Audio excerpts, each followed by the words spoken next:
Usidharau mtu yeyote, because there is something in them that God has planted.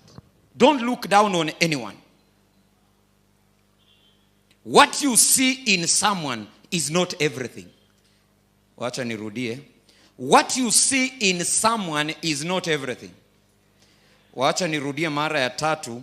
What you see in someone is not everything. Kwamba kile unaona ndani ya mwenzako sio nini?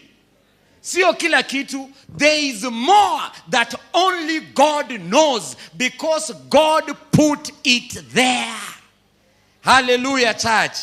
There is more in us. What you are and what you know about yourself is not everything. What you know about yourself is not everything. There is more that God has placed in you, and you need to find out and serve God in a bigger way. Hallelujah. So do not be discouraged by the opinions of people, because God has something great in you.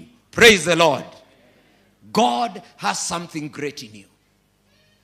Kwa hivyo mtu asikufanye ukate tamaa. Mtu asikufanye ujione kwamba ufai, kwa sababu Mungu anaona ndani yako what your ex-girlfriend cannot see. When your ex-girlfriend said you are useless, she was right by her opinion. And when your boyfriend says you don't look good, you are useless, he is right by his opinion. But I'm here to tell you, there is a God who created you, who sees more than your ex. Wacha nirudie maana kuna amen ambazo sijasikia. There is a God who sees more than your ex. Na kwa hivyo huwezi baki nyuma tu ukifikiria vile ex wako alisema, because there is a God who is greater than your ex, and he sees more than your ex, a God greater than the one you divorced. Hallelujah.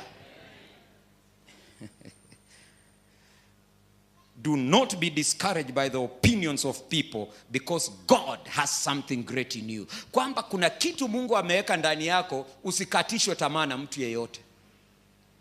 Ulifutwa kazi? Kama ulifutwa kazi, usitie shaka. What they didn't see, there is a God who still sees. Na kwa hivyo wakati ulipofutwa kazi ni kwa sababu hawaoni vizuri. There is a God who sees properly, and if you are faithful enough, unaweza kuja kuwaajiri hao watu siku moja. Na mwenye amesema amen atapokea, mwenye amenyamaza atasikia ushuhuda ya wengine. Tuko pamoja watu wa Mungu? Hivyo ndio kanisani inakuwa. This is a church. This is not a movie theater. Hapa mibaraka ikipita unapokea kwa kusema amen. Ukinyamaza kwa kuangalia, I assure you in the name of Jesus, upati. There is no reason. Let me tell you, there is a reason why the church believes in the response of amen. Unaambia Mungu,